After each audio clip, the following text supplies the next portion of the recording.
जय माता दी। नमस्कार दोस्तों, स्वागत है आप सभी का हमारे YouTube चैनल लक्ष्मी शर्मा की कहानियां पर। आज सुनिए एकादशी व्रत में सुनी जाने वाली 11 माता की व्रत कथा। जो भी भक्त इनकी कथा का श्रवण सच्चे मन से करेगा उसकी सारी मनोरथ 11 माता जरूर पूरी करेगी। तो सभी प्रेम से बोलिए 11 माता की जय। कथा।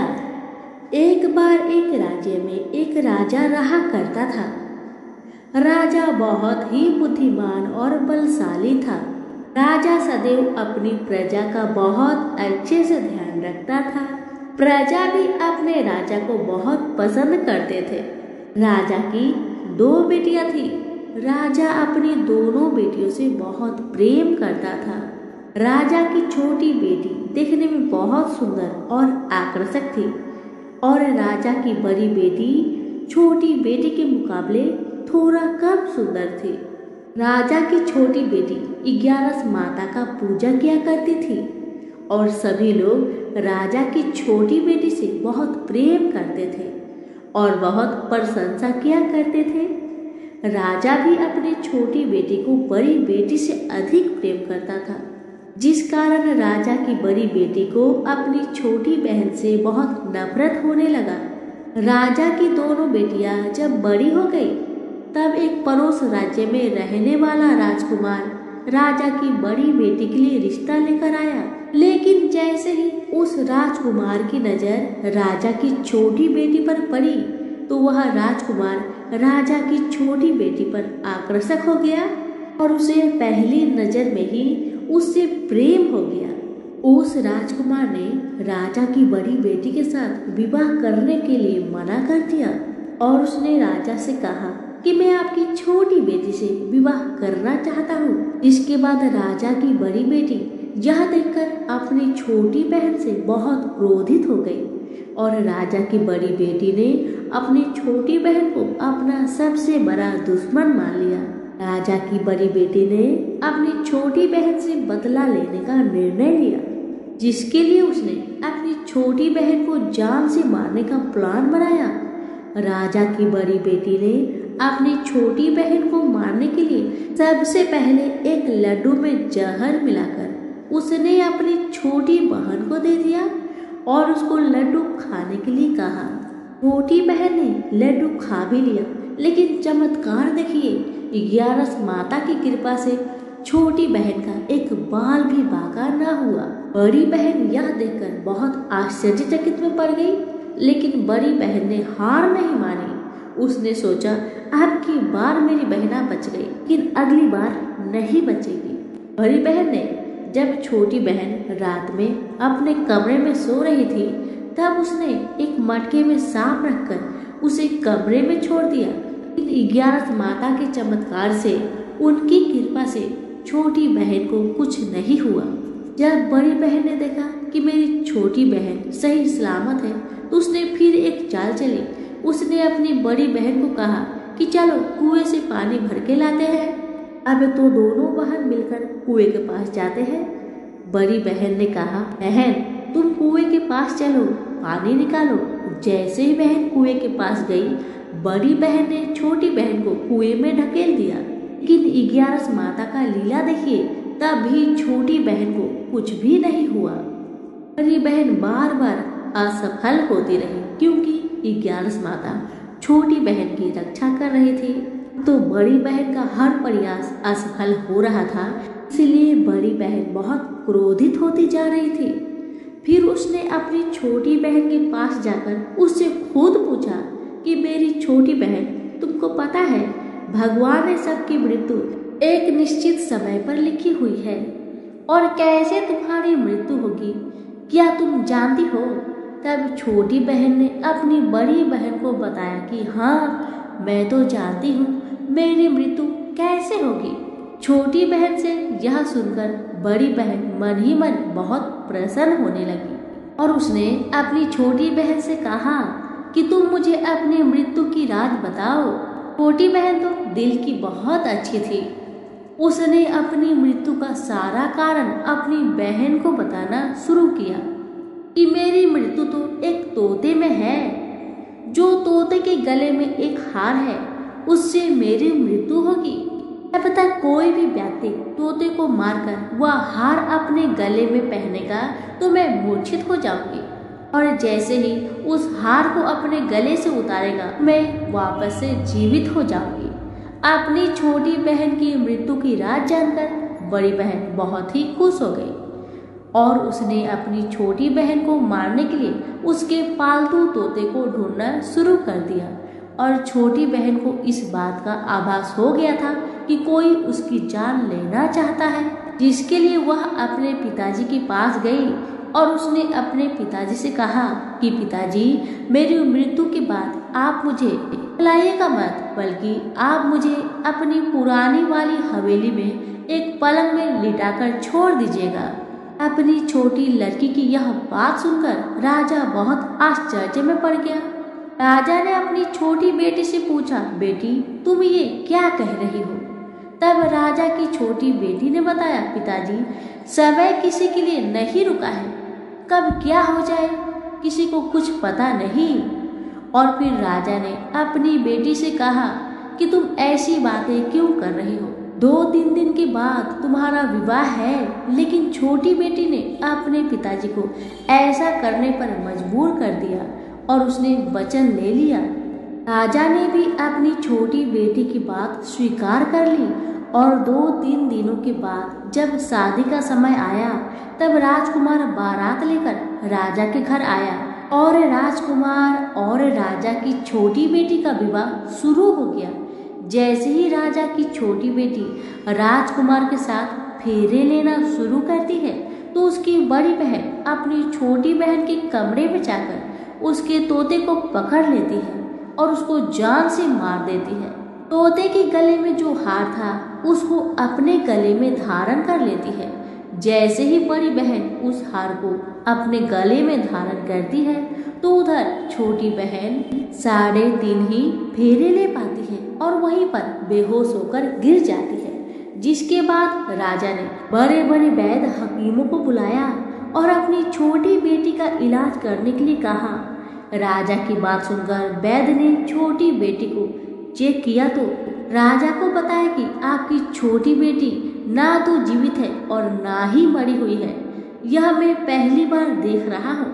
राजा ने वैद्य और हकीम को यह बात बाहर बताने से मना कर दिया और उनको कहा कि अगर तुमने यह बात किसी को बाहर बताई तो हम तुम्हें फांसी दे देंगे। राजा ने अपनी छोटी बेटी को पुराने महल में जाकर एक पलंग में लिटा दिया जैसे उनकी बेटी ने उनसे कहा था और वहां पर कुछ सैनिकों तैनात कर दिया। वापस अपने महल में आ गए। राजा की बड़ी बेटी अपने पिताजी के पास आई और कहने लगी कि पिताजी, अगर यह शादी संपन्न नहीं हुई तो आपकी इज्जत का क्या होगा? आप कहे तो मैं आपकी इज्जत बचाने के लिए राजकुमार से शादी करने के लिए तैयार हूँ। इसके बाद राजा ने अपनी बड़ी बेटी की बात मान ली और राजा ने बड़ी बेटी को छोटी बेटी की कपड़े पहनाकर मंडप पर भेज दिया। लेकिन राजकुमार यह जान गया कि यह राजा की छोटी बेटी नहीं बल्कि बड़ी बेटी है। लेकिन जब राजकुमार ने शादी करने से मना किया तो सभी लोगों ने राजकुमार को विवश करके राजा की बड़ी बेटी से बचे हुए फेरे को संपन्न करा दिया और विवाह करवा दिया। जिसके बाद राजकुमार राजा की बड़ी बेटी को अपने महल में ले गया। राजकुमार राजा की बड़ी बेटी से ना तो बात करता था, न ही उसको पसंद करता था और ना ही उसके आसपास भटकता था। और राजकुमार ने यह फैसला कर लिया था वह अपनी प्रेमिका को ढूंढ कर ही रहेगा और यह जानकर रहेगा कि उसके साथ क्या हुआ। एक दिन राजकुमार अपने घोड़े पर सवार होकर राजा के पुराने महल के पास पहुंच गया, जहां पर उसने कुछ सैनिकों को देखा। महल के पास पहुंचकर राजकुमार ने जब महल को ध्यान से देखा तो वह समझ गया कि यह तो हमारे ससुर जी का महल है। तब राजकुमार ने सैनिकों से पूछा, तुम लोग यहाँ क्या कर रहे हो और इस महल के अंदर उस पलंग में कौन लेटा है? जिसके बाद सैनिकों ने बताया कि यहाँ पर राजा की छोटी बेटी लेटी है। यह सुनकर राजकुमार बहुत प्रसन्न हो गया और वह तुरंत अपनी प्रेमिका के पास पहुंच गया और उसकी सेवा करने लगा। जैसे ही रात हुई तो राजा की छोटी बेटी उठकर खड़ी हो गई। राजकुमार यह देखकर बहुत खुश हो गया और उसने अपनी प्रेमिका से पूछा कि तुम यहाँ क्या कर रही हो, तुम मेरे साथ मेरे घर चलो। राजा की छोटी बेटी ने राजकुमार को सारी बातें बता दी। मेरी जान एक तोते में बसी थी और मैंने यह बात सिर्फ अपनी बड़ी बहन को बताया था और मुझे पता है कि उसने ही मुझे मारने का प्रयास किया है। उसके पास एक हार है जिसको वह सुबह पहन लेती है और रात को उतार देती है। जब तक वह हार को पहने रहती है तब तक मैं मूर्छित रहती हूँ और जैसे ही वह हार को उतार देती है तो मैं जीवित हो जाती हूँ। और जब तक मेरी बड़ी बहन के पास वह हार है तब तक मैं ऐसे ही जीवित और मूर्छित होती रहूंगी। और मेरी बड़ी बहन के पास जो हार है वह मेरे हाथ में लग जाए तो मैं हमेशा के लिए जीवित हो जाऊंगी। राजकुमार यह बात सुनकर राजा की छोटी बेटी के पास रहने का निर्णय ले लिया और उसने अपने बचे हुए सारे फेरे उस पलंग में लेटी राजा की छोटी बेटी के साथ ले लिया और अपना विवाह पूर्ण कर लिया और वहीं पर ही रहने लगा। देखते ही देखते कुछ समय में राजा की छोटी बेटी और राजकुमार की पत्नी पेट से हो गई। एक दिन राजकुमार को किसी काम से बाहर जाना पड़ा। तब छोटी बहन के पेट में बहुत तेज दर्द होने लगा। इसके बाद उसने 11 माता का आह्वान किया, जिसके बाद वहां पर 11 माता प्रकट हुई और उन्होंने अपनी भक्तों के दर्द को दूर किया और एक पुत्र की प्राप्ति करवाई। और वहीं पर अचानक से राजकुमार भी आ गया। राजकुमार ने 11 माता को देखा तो वह आश्चर्यचकित हो गया और उसने तुरंत माता को प्रणाम किया।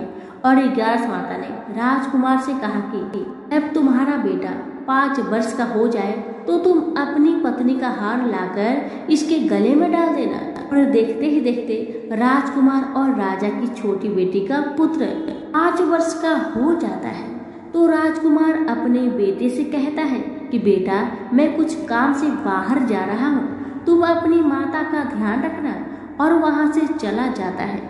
राजा को बाहर निकलता देख बड़ी बहन के सैनिक देख लेते हैं और बड़ी बहन को जाकर सारी बात बता देते हैं। जिसके बाद बड़ी बहन अपनी छोटी बहन के पुत्र को वहाँ से उठवा लेती है और उसको मरवा देती है। छोटी बेटी के पुत्र के 2 टुकड़े करवा देती है। पहला टुकड़ा चक्की के पास छुपा देती है और दूसरा टुकड़ा अपनी पलंग के नीचे रख देती है। अब 11 माता भिखारी का रूप लेकर आती है। एक भिखारी का रूप रखकर बड़ी बहन के पास चली जाती है, जिसके बाद वहां से भिक्षा मांगने लगती है। बड़ी बहन अपने नौकरों से कहती है कि जाकर भिक्षा दे दो, लेकिन जैसे ही नौकर 11 माता को भिक्षा देने के लिए आते हैं तो माता उन्हें मना कर देती है और कहती है कि मैं तुम्हारी महारानी से ही भिक्षा लूंगी। जिसके बाद बड़ी बहन स्वयं ही भिक्षा देने के लिए माता के पास आती है। तब माता एक बिल्ली का रूप लेकर उसके कमरे में चली जाती है और वहां पर छोटी बेटी के पुत्र के दोनों टुकड़े को वापस में जोड़ देती है और उसे जीवित कर देती है। उसे वहां से ले आती है और राजकुमार को सौंप देती है। राजकुमार अपने बेटे को लेकर अपनी पत्नी यानी कि बड़ी रानी के पास जाता है और कहता है कि तुम इसका ध्यान रखना। अगर तुम इस बच्चे का अच्छे से ध्यान रखोगी तो मैं तुमसे बात करूंगा। एक दिन राजकुमार अपने बच्चे से कहता है कि तुम मम्मी से उनके गले का हार मांग लो। जिसके बाद राजकुमार का लड़का अपनी मम्मी के पास जाता है और कहता है कि मम्मी, मुझे तुम्हारा हार चाहिए जो तुमने गले में पहन रखा है। यह सुनकर पहले तो बड़ी बहन बहुत क्रोधित हुई, पर उसको याद आता है कि राजकुमार ने कहा था कि अगर मैं इस बच्चे का ध्यान अच्छे से रखूंगी तो वह मुझसे बात करेंगे, जिसके कारण वह हार को उस बच्चे को दे देती है और वह तुरंत हार को ले जाकर अपने पिताजी को दे देता है। और तभी राजकुमार ने अपने बेटे को लेकर वहां से जाने लगता है और अपनी पत्नी से कहता है, तुम हमारे लिए खाना बनाकर रखो, मैं शाम को आकर तुम्हारे साथ खाना खाऊंगा।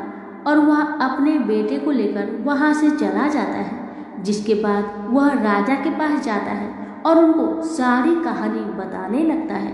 राजा अपनी बड़ी बेटी की यह करतूत सुनकर बहुत क्रोधित होता है और अपनी परवरिश पर ही दोष देने लगता है और राजकुमार को अपनी छोटी बेटी के साथ रहने के लिए आदेश देता है। कहते हैं कि जो भी भक्त 11 माता की व्रत श्रद्धा पूर्वक करता है, उनकी कथा का श्रवण करता है, उनकी सभी कष्टों का हरण खुद माँ करती है।